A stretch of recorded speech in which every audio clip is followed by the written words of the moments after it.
Hello students, welcome back to your science class.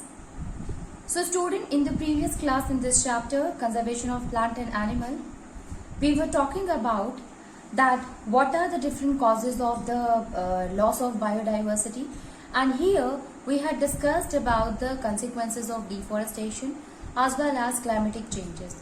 You see, climatic changes caused by human activities, or it can happen through the natural phenomena. They are also responsible for the loss of biodiversity. Like what? Deforestation, then pollution, global warming. These all are what? These are actually the human activities that can causes the climate change, and if the climatic changes happen, then loss of biodiversity will also occur. So one of the causes climatic changes, and then we have seen hunting of animals.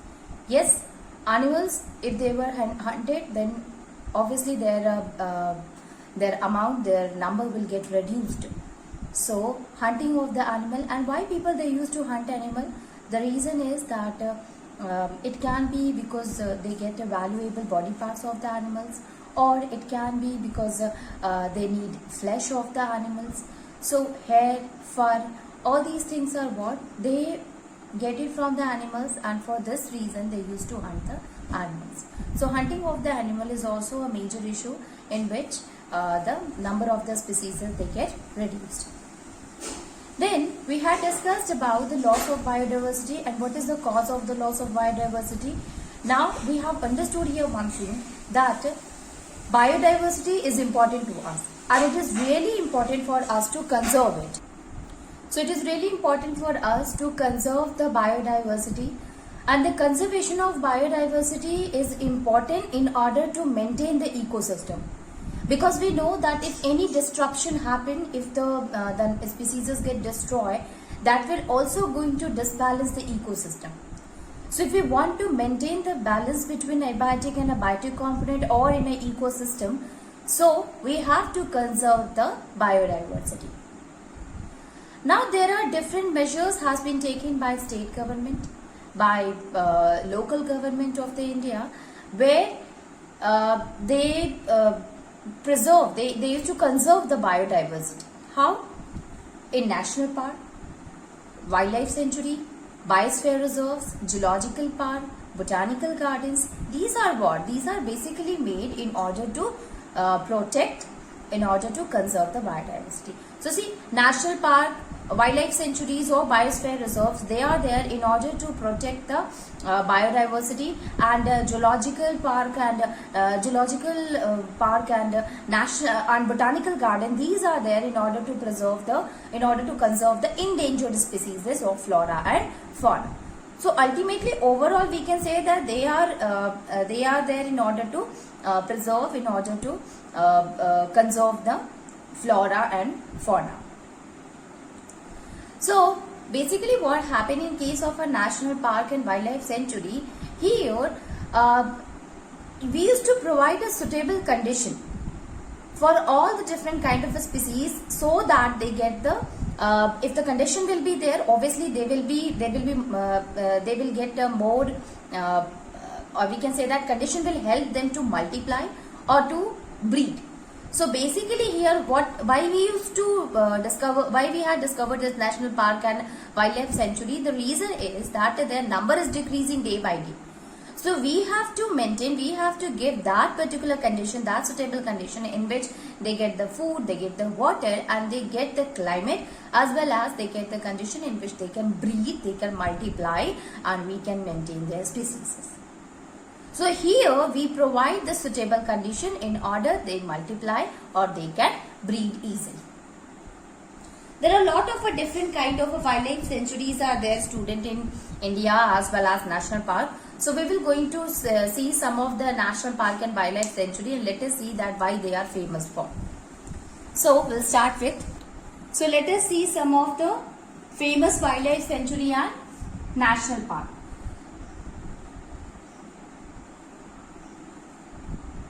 National park and wildlife sanctuaries.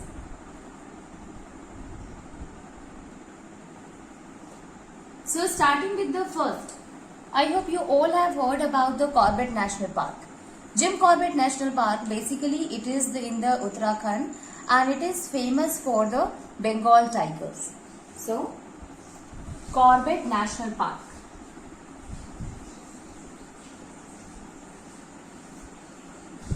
Corbett National Park. Jim Corbett National Park. It is located in Uttarakhand.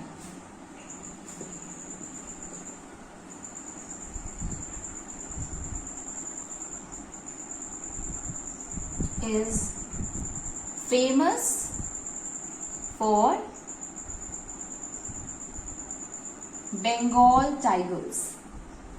It is basically famous for Bengal tiger. Now Kaziranga, that is also Kaziranga National Park is also actually Kaziranga National Park. It is located in Assam and it is mainly famous for one-horn rhinoceros. So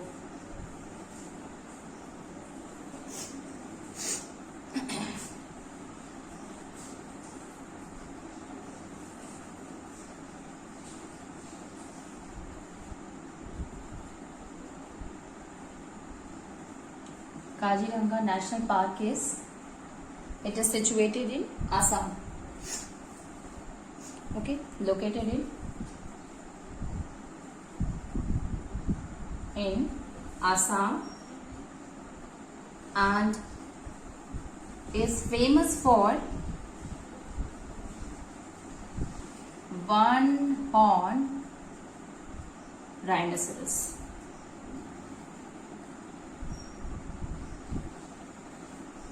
One-horn rhinoceros. Okay. Then Bharatpur Bird Sanctuary. Bharatpur, it is in Rajasthan. So Bharatpur Bird Sanctuary is also in Rajasthan. It is located in Rajasthan. And the name itself explains that bird sanctuary. It means different variety, different color of a birds, or every variety of a color of birds are present. Is conserved in this wildlife sanctuary, in this bird sanctuary. So Bharatpur Bird Sanctuary.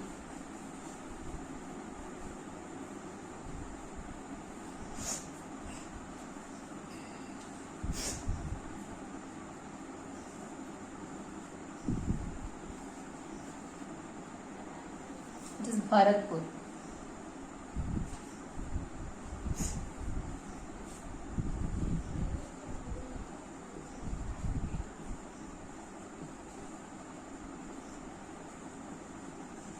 Bharatpur Bird Sanctuary is located in Rajasthan.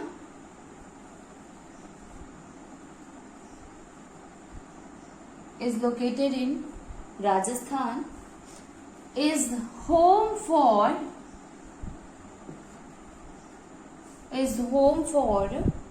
rare and highly endangered. Rare and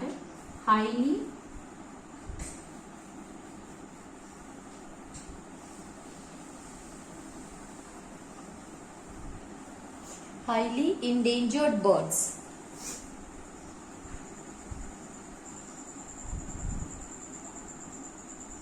Such as Siberian birds.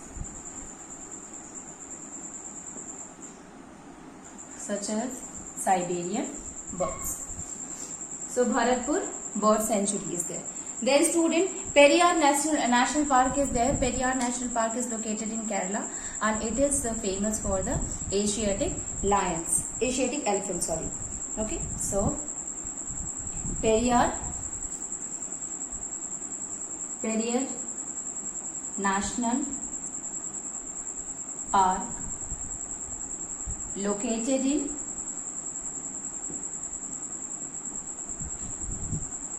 Kerala, famous for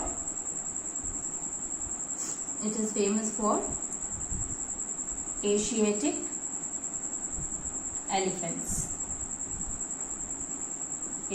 elephants. Then Gir National Park. Actually, it is not only Gir National Park but Wildlife Sanctuary also. So we can say Gir National Park and Wildlife Sanctuary. It is located in Gujarat, and basically it is famous for the Asiatic lions. So Gir National Park and Wildlife Sanctuary.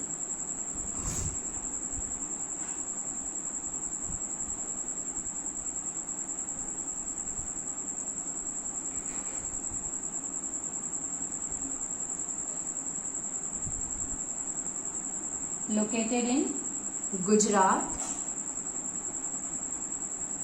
and is famous for Asiatic lions.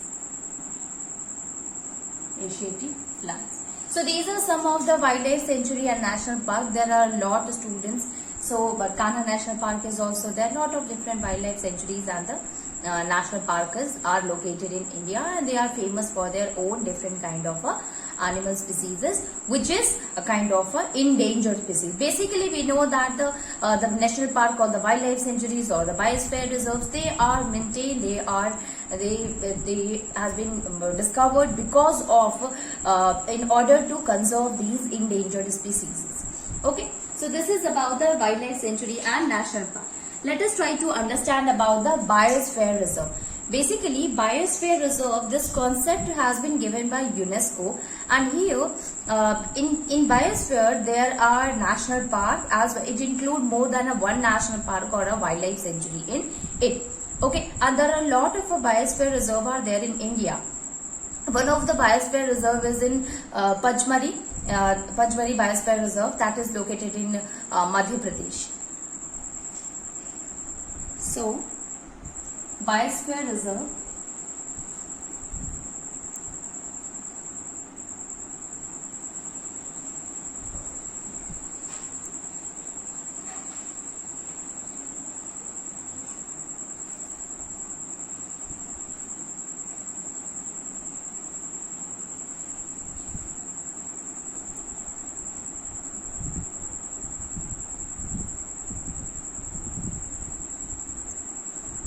So, Biosphere Reserve.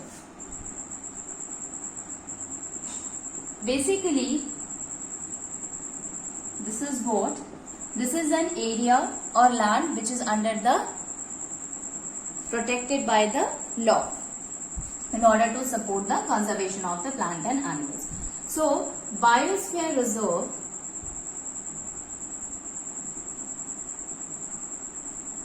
is an area, it is an area of land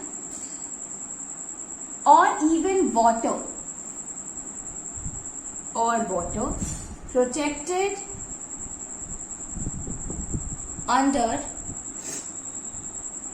protected by law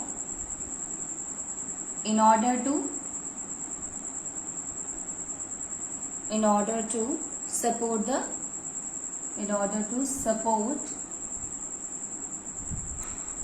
the conservation of ecosystem. In order to support the ecosystem. Basically, what is the role of each biosphere reserve? It is there in order to maintain the ecosystem. Ecosystem is what? A relationship between the biotic and abiotic component.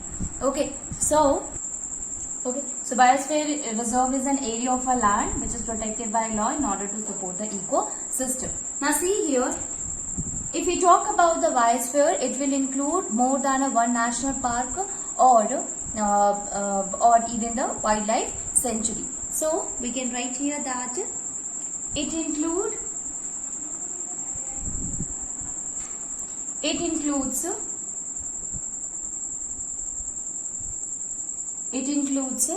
one or more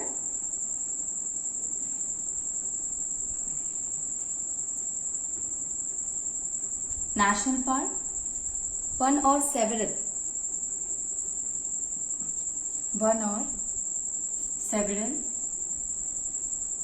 national park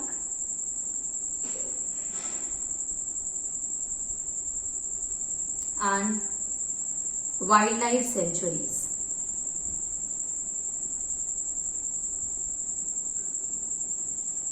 National park or wildlife sanctuary.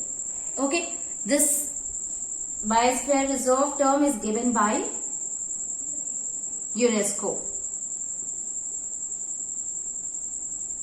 and he has given this term, means he has discovered the biosphere reserve in order to maintain the balance between the animal or between the living organism to the nature. Nature ecosystem include the biotic and the abiotic component. So absolutely it will help in balancing between the biotic and abiotic component. Let us see that one of the biosphere reserve, or there are a lot of different biosphere reserve are there in India. So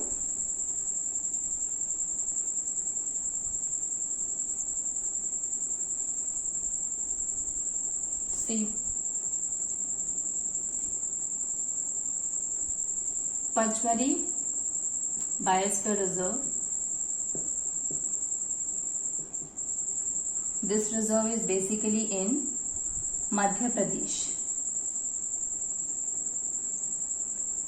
It is in Madhya Pradesh, and this will involve 2 wildlife sanctuary, includes 2 wildlife sanctuaries,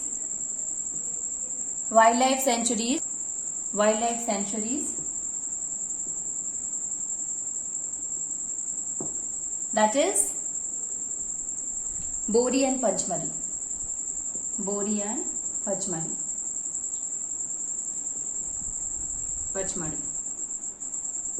As well as it will also include 1 national park and 1 national park, Satpura. Okay, so Pachmari Biosphere Reserve in Madhya Pradesh, it will include 2 wildlife sanctuary as well as 1 national park. So basically we have understood here the concept of the biosphere reserve, that will include one or more national park and wildlife sanctuary, students. And its main role, it has been given by UNESCO, and the main purpose of that in order to maintain the balance in the ecosystem. Now moving on, and let us see the term that is migration.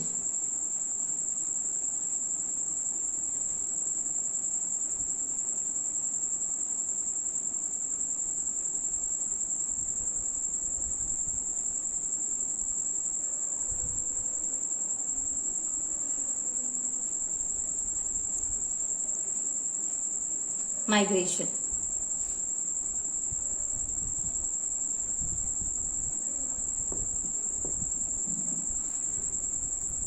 So what is the meaning of a migration, student? Migration means to move. Okay, to move from one place to the another, that is the migration, student. You already have heard about the immigrants which used to move from one country to the other. Basically, we know that every living organism, either it can be an animal or it can be fishes or it can be birds, they need a suitable climatic condition where they can survive. And the climatic condition help them to for food, means providing food, water. Even if the temperature is not good, the possibility is there that they will be not able to survive. So they need a good climatic condition in order to survive. So what happened? Some of the birds, they used to migrate from one place to another when the condition is not favorable. And when the condition becomes favorable, they again go back to the place. It means during unfavorable condition, they migrated from one place to the other where the condition is favorable. And after a few time, when the favorable condition again came back, when the season is according to their own climatic condition or like their own habitat, so they again move back to their actual place or their real place. So Siberian cranes, they are such kind of birds. So they used to move from Siberia to India when in order to protect themselves from cold. So when the climate is very cold, at that time they used to migrate to India, and when the condition become favorable, at that time again they go back to their place. So this is the migration. So why the organism used to migrate? In order to protect themselves from the unfavorable conditions. So we can write here that it is what? It is the seasonal movement. I told you it is according to the season. If the at a particular time of at a particular interval of a time, when the condition is not favorable, only then they switch or they migrated to the other place. So it is what? It is just a seasonal movement. It's a temporary movement. So it is a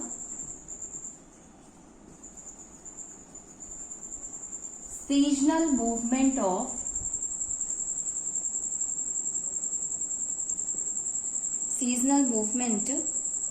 of birds and animals.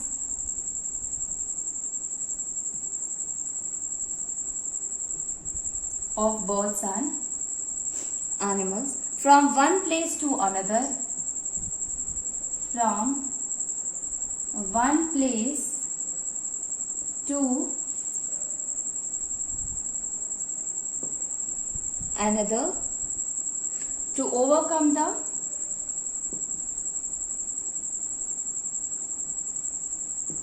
unfavorable condition.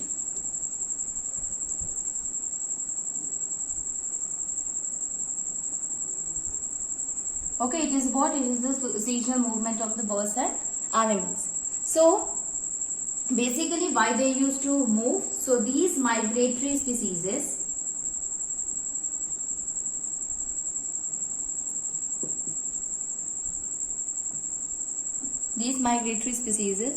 shift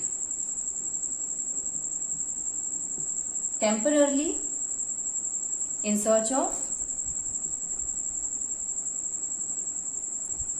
food,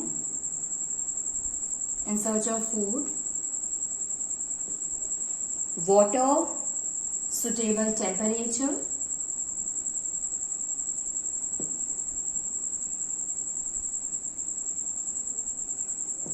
and for reproduction also. Okay, and place for reproduction.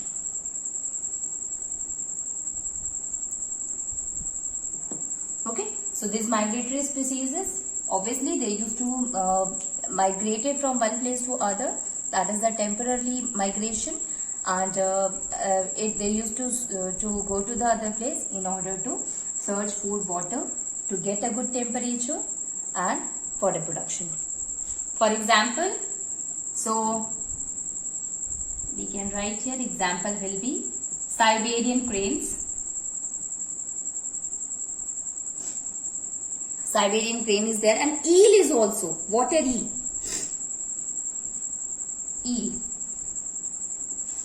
Water eel, they used to move to the, in order to lay egg, they used to move to the salt water.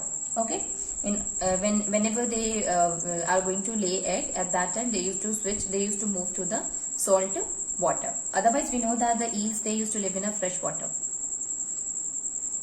Now, there are some of the other measures has been taken in order to conserve the forest, and that can be things which we have seen that what is the cause of the loss of biodiversity. So if suppose we were going to minimize, or if we want to prevent the loss of biodiversity, we have to take some measures. So, beside these measures which has been taken in order to protect the endangered species, some other measures has been taken in order to protect the forest. So, what can be the different measures, students? So, some of the methods that we can use, like afforestation. That is what? That is just opposite to deforestation. Cutting a plant on a plant or trees on a large scale, instead of we can reduce it, and in place of that we can plant more and more trees.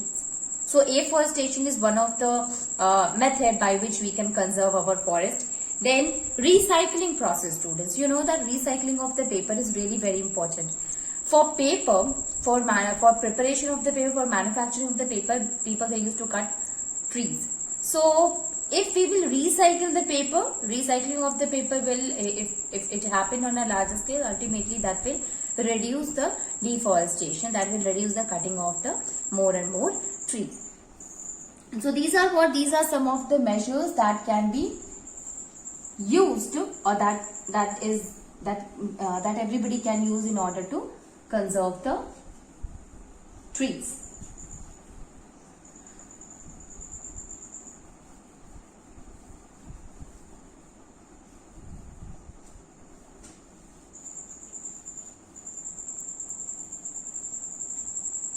So, the methods, measure to conserve forest.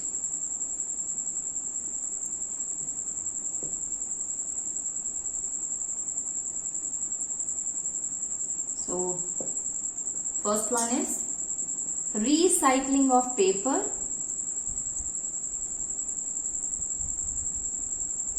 And second one is afforestation. Afforestation, or we can use another term for it, and that is reforestation. Here, reforestation. These are some of the measures in order to conserve the forest. Now students, if we want to save our biodiversity, we must save it, because saving biodiversity, this chapter help us in understanding that if we save the biodiversity, we are actually saving the life. We are saving the living organism. Okay, so save biodiversity, save life also. So up to now we had discussed here one thing, and that is how the government, they used to take the measures in order to protect the biodiversity, how they can conserve the forest. But as an individual, how can we save, how can we contribute to save our biodiversity? So there are a lot of different ways by which we can save our biodiversity. So let us see all of them with the points.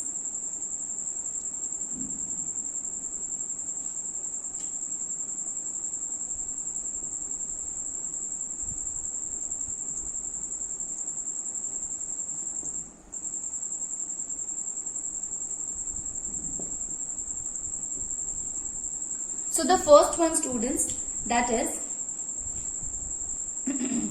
plant trees. Absolutely. If we plant more and more trees, that will also help in maintaining the different kind of a flora. Okay, so it is really important that if we want to conserve our biodiversity, we should save it by planting more trees. Not only this, you see that there are people who used to grow vegetables in their garden. That is also a kind of a way by which we can conserve the different variety of the plants. So this is one of the method by which we can conserve it. Second one, so first one we can write here, plant trees. Second one we can write here, student, that is discourage people who uses the product that is made up of by hunting the animals. So there are a lot of different products which has been made with the help of the fur, ivory, and their nails, their skin. So discourage the people to use such kind of products that is made up of by killing the animals. Promote the vegetarianism. This will also help in reducing the slaughter of the animals. Not only this, we should discourage the use of chemical fertilizers, and instead of that, we should prefer the manure. And you know that there are different methods by which we can make the compost. That can be a vermicompost, that can be a compost itself. So composting method, you just encourage people to prefer composting or vermicomposting method instead of using the chemical fertilizer. That will going to decreases the quality of the soil. Then we should promote use of a paper and a jute bag instead of using the plastic bags, because we know that plastic is what it is, a non-biodegradable. So instead of that, we should prefer paper and a jute bag that is biodegradable, and ultimately that will not cause any kind of a pollution. Then we can also the different sustainable technologies can be used, like windmill. Instead of burning the fossil fuel that can cause or harm to our environment, we should use the windmill as a kind of a method by which we can generate electricity, as well as water harvesting. So rainwater harvesting is one of the technology, one of the sustainable technology by which we can preserve the rainwater, and that can be used for in future also when the rainfall does not occur, and even whenever the people they require water. This will also help in maintaining the water table. Okay. And educate people, which is really very important. If we educate people regarding the importance of our biodiversity, regarding importance of our own environment, which is really essential for our survival, absolutely that will going to reduce such kind of a problem, and we will be able to save our biodiversity. Okay.